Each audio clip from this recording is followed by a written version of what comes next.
السلام علیکم ورحمۃ اللہ۔ پشتو ادبی سوسائٹی میں میرے بہت پیارے دوست ڈاکٹر افکار صاحب ہیں، اور میرے خیال ہے اس میں ڈاکٹر مغموم صاحب اور ڈاکٹر عباسین یوسفزئی صاحب بھی ہوں گے، جن افراد سے میری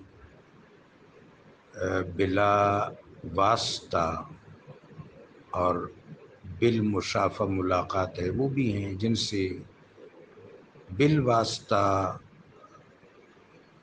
یاد اللہ ہے، وہ بھی ہیں۔ میں گفتگو اردو زبان میں اس لیے کر رہا ہوں تاکہ اس میں یقیناً ایسے علماء اور طلباء بھی رونق افروز ہوں گے جو پشتو نہیں سمجھتے، تاکہ ان تک بھی بات پہنچ جائے۔ خلافت اور ہندوستان، میں لفظ خلافت کے حوالے سے دو تین چیزیں آپ کے حضور پیش کرنا چاہتا ہوں۔ یہ میری گفتگو طالب علمانہ ہے، عاجزانہ ہے، منکسرانہ ہے، اور آپ اس کا عالمانہ جائزہ سب لے لیں۔ خلافت ایک تو اتباع اور تتبع کے معنوں میں ہے، ایک اختیار کے معنوں میں ہے۔ اتباع اور تتبع یہ تمام بنی آدم سے متعلقہ ہے۔ ہمارے پدر بزرگوار سیدنا آدم علیہ السلام اللہ کے خلیفہ ہیں۔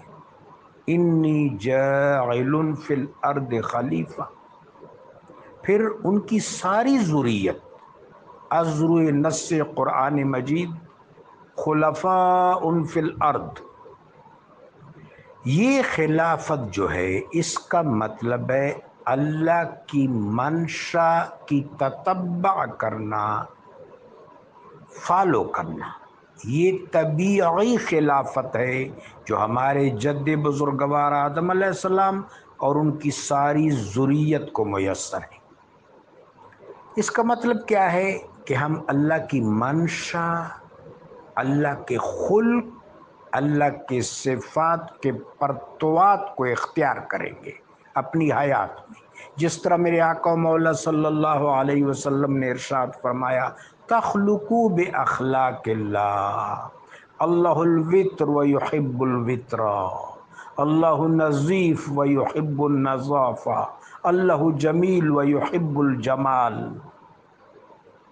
اتبعوا مکارم اللہ۔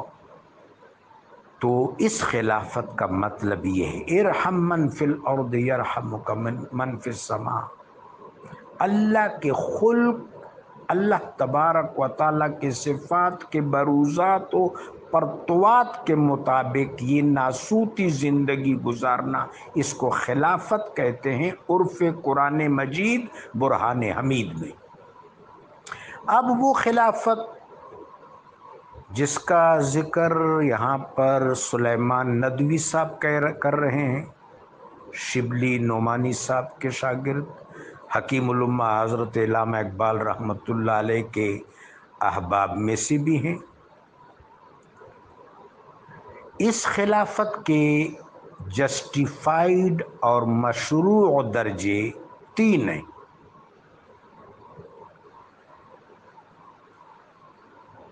کہ انسانی اجتماع میں سے کچھ لوگوں کو اختیار ملے تاکہ وہ اہتمام کریں، انصرام کریں، انتظام کریں اور عدل اجتماعی کو نفوذ دیں۔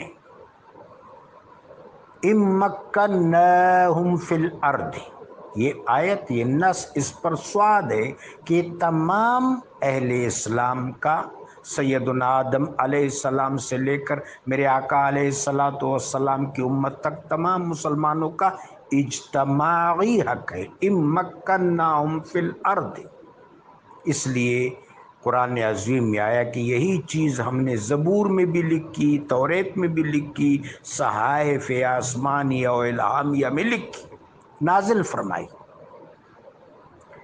کہ ان لوگوں کو اگر زمین میں تمکین و اختیار نصیب ہوگا تو نماز قائم کریں گے، قیام صلاۃ کریں گے، قیام عدل کریں گے، عدل اجتماعی کو، مواخات و مساوات کو، توازن و تعدیل کو فروغ دیں گے۔ یہ اجتماعی حق۔ اب اس اجتماعی حق میں سے انتخاب ہے، اس انتخاب کی جسٹیفیکیشن کی صرف 3 صورتیں ہیں۔ پہلی صورت کہ اللہ تبارک و تعالی جل وعلا کسی کو امیر بنا دے، حکمران بنا دے، جس طرح قرآن عظیم میں حضرت طالوت علیہ السلام کی مثال ہے کہ حضرت سیدنا شموئیل علیہ السلام یا سیدنا یعصیٰ علیہ السلام کے زمانے میں جب جالوت نے فتنہ و فساد کا بازار گرم کر رکھا تھا، ظلم و تعدی کو رواج دیا تھا، بنو اسرائیل اس کی اذیت رسانیوں سے اور المناکیوں سے بہت نالاں تھے، انہوں نے سیدنا شموئیل علیہ السلام یا بعض روایات کے مطابق حضرت یعصیٰ علیہ السلام سے فریاد کی کہ ہمارا کوئی بادشاہ یا امیر بنا دیا جائے۔ رب جلیل نے فرمایا ہم نے طالوت کو آپ کا حکمران بنا دیا، ملک بنا دیا۔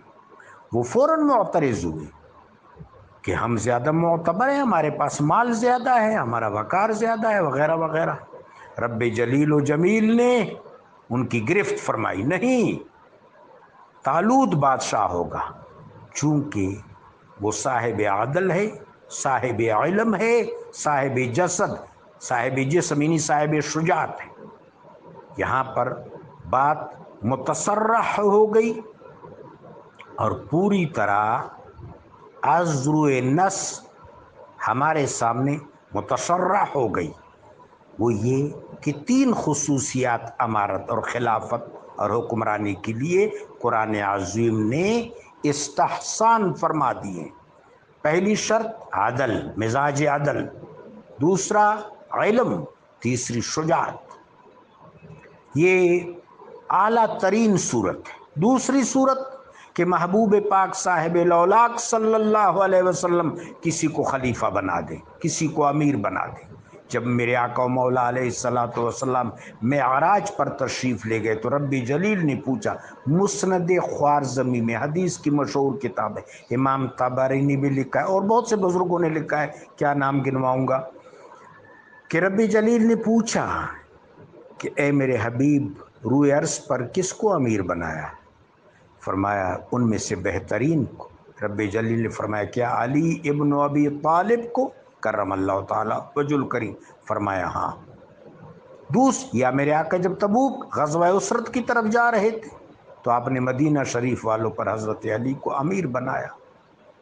انہوں نے فرمایا یا رسول اللہ میں شجاع ہوں، مرد میدان ہوں، ایک غیر ملکی درانداز کے خلاف جہاد ہے تو مجھے ساتھ لے جائیں۔ میرے آقا نے فرمایا انت منی بمنزلت ہارون لموسیٰ، آپ میرے لیے ایسے ہیں جیسے موسیٰ علیہ الصلوۃ والسلام کے لیے ہارون علیہ الصلوۃ والسلام تھے، لیکن ہاں میرے بعد کوئی نبی نہیں، میں اللہ کا آخری نبی ہوں، خاتم الانبیاء والمرسلین صلی اللہ علیہ وسلم۔ دوسری صورت یہ ہے جو میں نے ابھی عرض کی کہ محبوب پاک علیہ السلام کسی کو خلیفہ یا امیر یا حکمران بنائے۔